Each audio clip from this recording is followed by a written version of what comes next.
That is too good. Righteous, man. Righteous.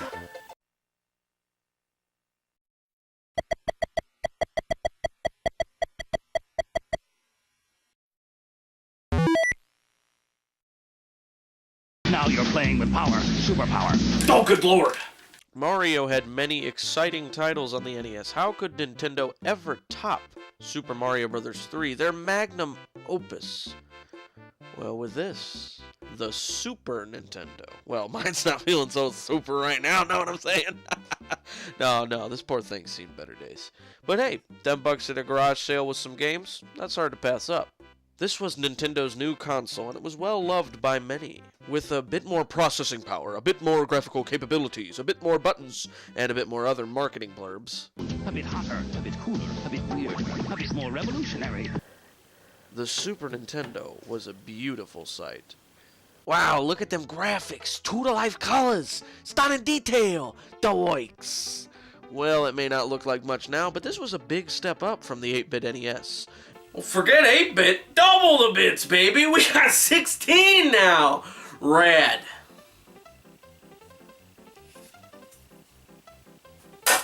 And with a new console came new incarnations of great Nintendo titles.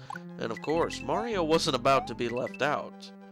So in this Mega Marathon review, we take a look at the beloved Super Mario World. Super Mario World was released in 1991, at least it was here in the States. Right away we see a new character on the cartridge. That's Yoshi.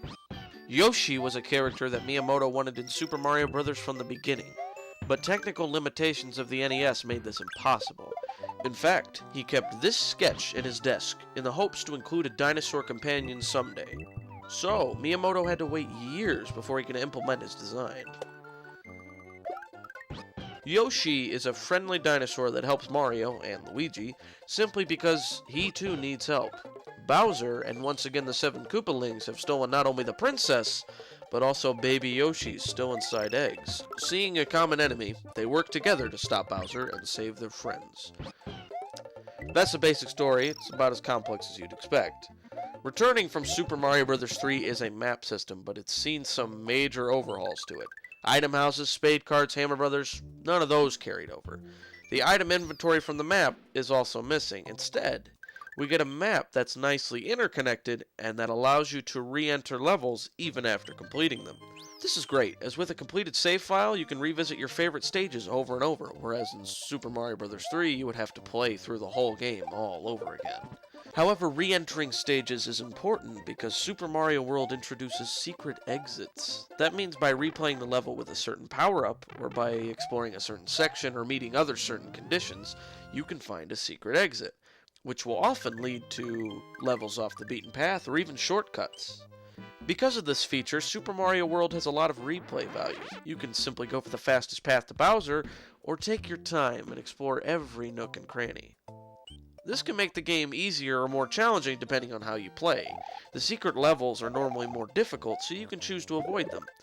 This would form the basis to how many Mario games in the future would handle their difficulty. Let's get to the game itself. Just like before, the goal is to reach the end of the level, or in some cases find a secret exit.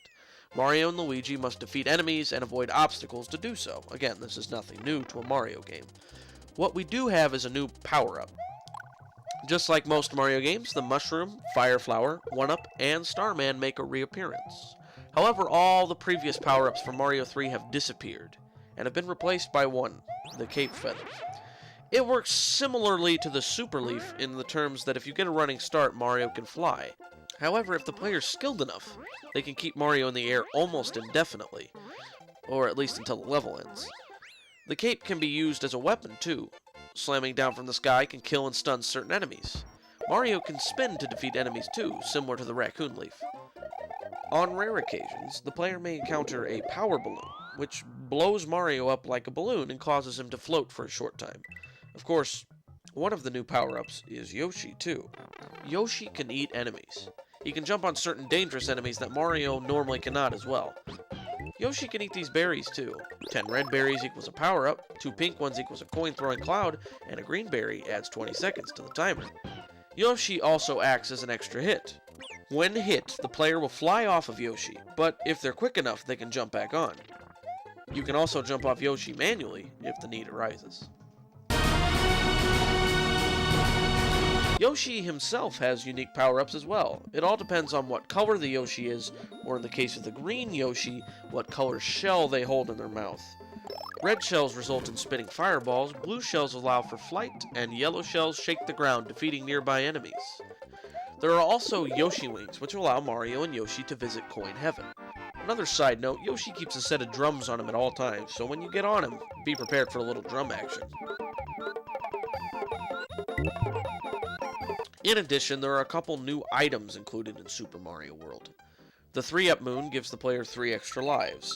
If there's a secret exit in a level, it might end by entering a keyhole. To open it, simply bring the key to it. Also hidden in every level are 5 dragon coins. Collecting them all results in a 1-up, and the coins no longer being there if you re-enter the level. This adds a further challenge, as the coins must be collected in one go. Let's talk about control. Mario and Luigi control exactly the same. In fact, in this version, they look exactly the same, besides the color swap. However, with more buttons on the Super Nintendo, we have more options. Mario has a spin jump that can destroy certain blocks. You can also bounce off certain obstacles and kill enemies this way too. The brothers can also pick up most objects and throw them all over, including straight up. The controls are really precise and tight too. By now, Nintendo really had perfected moving Mario in a 2D space. Using the L and R buttons can scroll the camera left and right to adjust your view. Also new to Super Mario World is the item slot at the top of the screen. When Mario takes a hit, the item automatically falls from the top, but can be dropped manually using the select button. Another big addition is the save feature.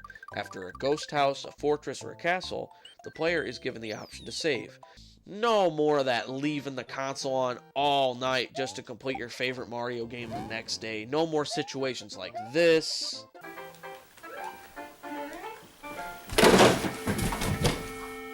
Dude, seriously? Oh, sorry, man. Also, a brand new level type comes to Super Mario World in the form of ghost houses. These levels all contain tricky puzzles to solve in order to find the exit, or even the secret exit. Ghost houses, fortresses, and castles do not allow Yoshi inside. Let the Yoshis in! Let the Yoshis in! Let the Yoshis in! Let the Yoshis in! What a bunch of idiots. Oh.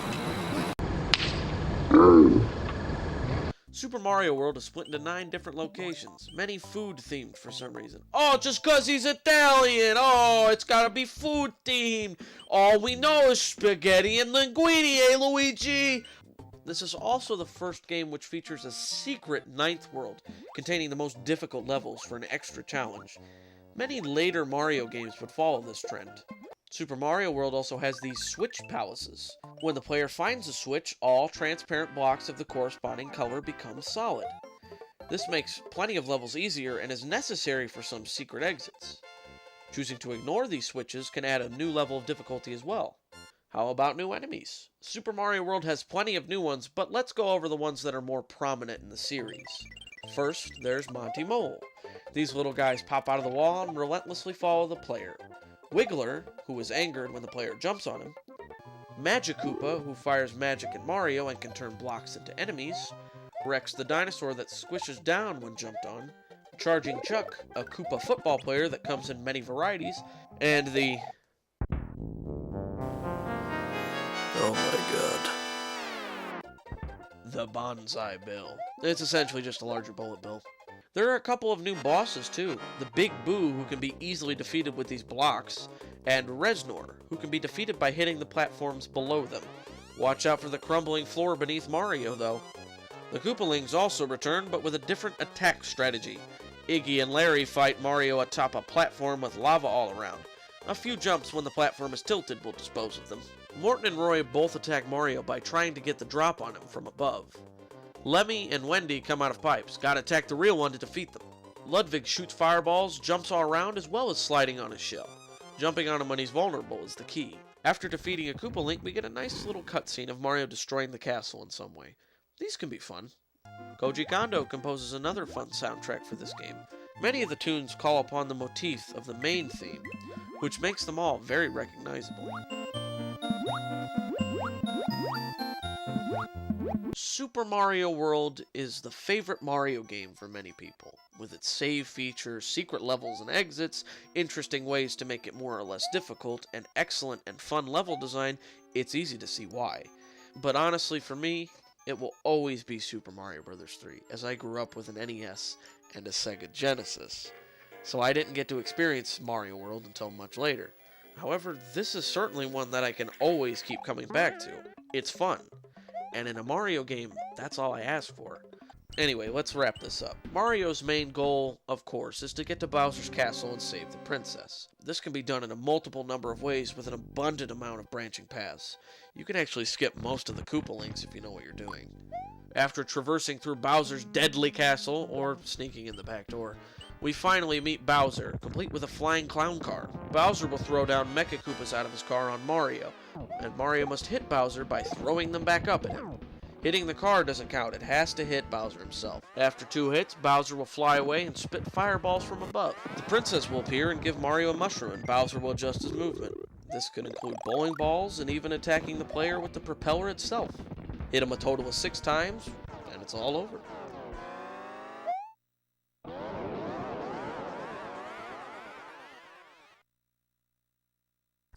Mario and the princess watch a fireworks show, and the credits roll. With all the Yoshi eggs saved, as well as the princess, the Plumber brothers have completed their quest. Afterwards, we get a curtain call of all the enemies. And just like that, it's all over.